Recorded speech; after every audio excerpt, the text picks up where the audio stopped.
Welcome to week 2 of our Lent course, looking at the pandemic with all the resources of our faith and drawing on the work of Walter Brueggemann and Tom Wright in their recent books of reflection. Until the dancing begins again. There's no doubt that this pandemic will bring long-term changes to our society. That's perhaps one of the anxieties of this time, not knowing what the new normal will be like. Our little system, as Tennyson would put it, is ceasing to be, and what will be in its place? We hope that those things we treasure will come back, not least our ability to travel, especially in this gathered community here with family in many parts of the world. But we don't know in what form the businesses that support our familiar ways of life will exist after this crisis. Today we're returning to the Old Testament, this time to the prophet Jeremiah, to look at how another group of people dealt with the end of one society and the beginning of a new one. The background to Jeremiah is briefly described at the beginning of the book. By the time of Jeremiah, the people of Israel had already split into two nations, Israel and Judah. Jeremiah's prophecies began in 609 BE during a period of crisis, with the nation dominated firstly by Egypt, then by Babylon. After two revolts, Judah was finally subjugated by the Babylonians in 586 BC, who destroyed Jerusalem and its temple, exiling its king and many of the leading citizens. It put an end to Judah's existence as a semi-independent kingdom. Jeremiah deals with the Israelites' unfaithfulness to God in not keeping the covenant relationship that we looked at last week in Deuteronomy. A vastly different time to ours. We who have the new covenant through Christ, which is not based on keeping the law, but on the work and grace of Christ. But let's look and see what similarities we do see in some of the excerpts ahead. Jeremiah noticed some of the same things in the time of disaster of ancient Jerusalem that we notice now. There were no weddings. I will bring to an end the sound of mirth and gladness, the voice of the bride and bridegroom. So in the cities of Judah with destruction all around, some of them sent into exile, those remaining abandoned. There were none of them normal, joyful rites of passage celebrations, just like it is hard for us to do that now. And what about funerals? There was plenty of mourning, but no one breaking bread for the mourner, no one offering comfort, sitting with them, to console with them. For those who have lost loved ones this past year, whether to COVID or to something else, one of the difficult things has been not being able to gather with the wider community and properly celebrate a person's life and console with each other. When we can't assemble for rites of passage, we know things are serious.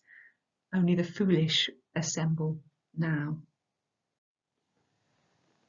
It's clear that Jeremiah sees God's agency in the disaster that befalls the Israelites. You may have noticed, I will bring to an end. I am going to banish. Now, in using these passages today, I'm not making a statement about God's agency with regard to our current crisis. Undoubtedly, our little system, as Tennyson puts it, is ceasing to be. But I don't attribute this to the action of God. And Tom Wright is really useful at this point for underlining the limits to which we can appropriate the words of the prophets. There may be some radical or extreme branches of Christianity which come out and say God is doing this or that to allow us to preach or to wipe out sin. While you might not need a rationale yourself to dismiss those claims, it is useful to have one to counter them. Tom Wright's way is to use the parable of the tenants in the vineyard. I'm sure you know the parable, where the landowner goes on a long journey entrusting his vineyard to tenants. When from afar he sends a messenger, aka a prophet, to collect the rent, the tenants refuse to listen to them. Each time they ignore and ill-treat the messenger. Then at last the master says, if they won't listen to my servants, they will listen to my son. But when the son comes, the wicked tenants say, if we kill the son, we will keep the inheritance of this vineyard for ourselves. Now, Tom Wright uses this as an analogy. Jesus is the last of the messengers, the prophets, he says. He is both the peak and the end of them. Jesus brought in a new covenant, a new relationship built with God, built on redemption and grace. And so he concludes by all of this: beware of any Christian groups who teach God has brought this pandemic, like in Jeremiah's time, either to punish or to give an opportunity for mission. That was from Jeremiah's time, he says, and we can't appropriate everything for it, but we can let it speak to us in other ways. I found it hugely reassuring to find those verses in Jeremiah about the cessation of weddings and funerals. In the British press, the most reported word has been unprecedented over this last year, and that is how this crisis has been presented and has appeared on our horizon. But actually, that is so not the case.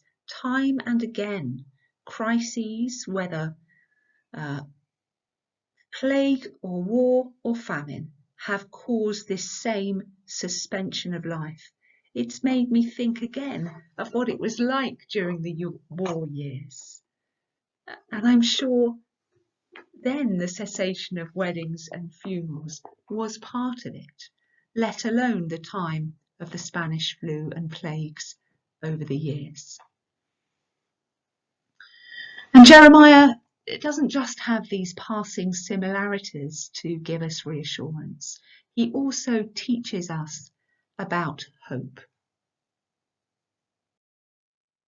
When he's still in the midst of the devastation, he turns from it and proclaims God's promise to restore the fortunes of the land.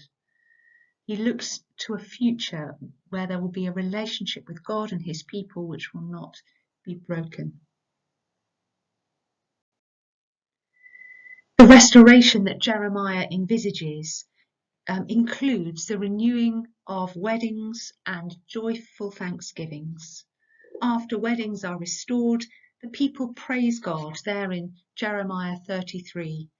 In the classic doxology, give thanks to the Lord of hosts, for the Lord is good. His steadfast love endures forever.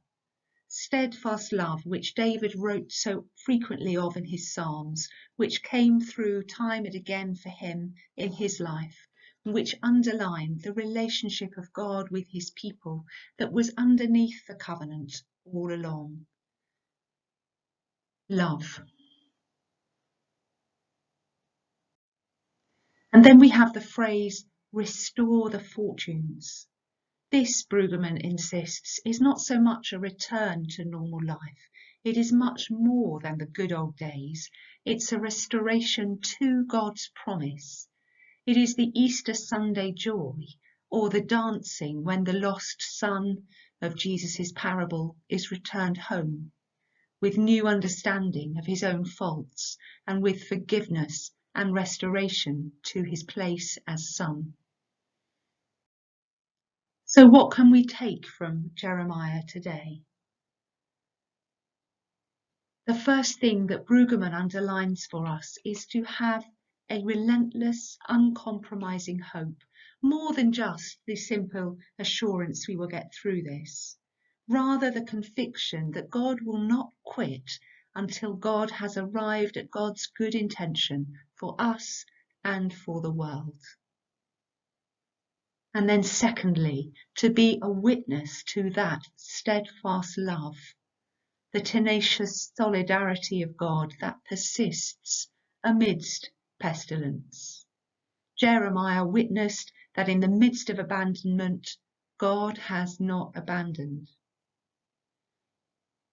And this is being a witness to the virus being outflanked by the goodness of God and taking our part in small gestures which share that steadfast love, being neighbourly, welcoming, creating neighbourly policies, and looking to a better future. Hebrews 11 verse 1 says this, "Now the faith is the assurance of things hoped for, the conviction of things not seen." Even in the face of death, faith does not yield because it knows in the deepest ways that the goodness of God will not fold in the face of death.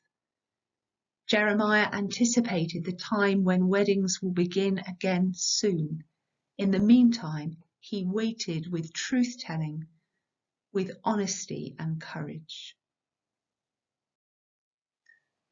Many others have, in God's grace, done the same.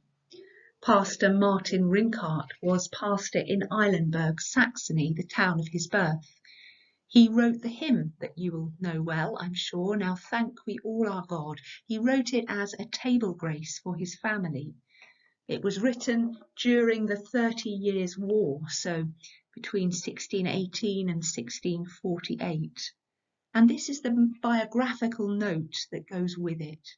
It's quite something. The walled city of Eilenburg was a refuge for many fleeing war and pestilence. Left as the only clergyman in town, Pastor Martin often buried as many as 40 or 50 persons in one day. Although his wife died of the pestilence, Rinkart survived. Doesn't this put a whole new light on some of the words that he wrote? To be guarded through all ills of this world. And the praise of God at all times. Hebrews 11 verse 1 again. Now, faith is the assurance of things hoped for, the conviction of things unseen.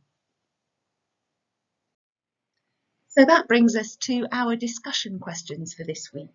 I suggest that once again you begin by just talking about what stood out for you in the presentation. And then there are 3 questions. You can do them all, you can just take your pick, because they're quite meaty questions in a way, quite open questions. The first one is about the parable of the wicked tenants and how Tom Wright used that. And it goes on to ask how you use the Old Testament. Whether you avoid the Old Testament and head for the New, or whether you love it.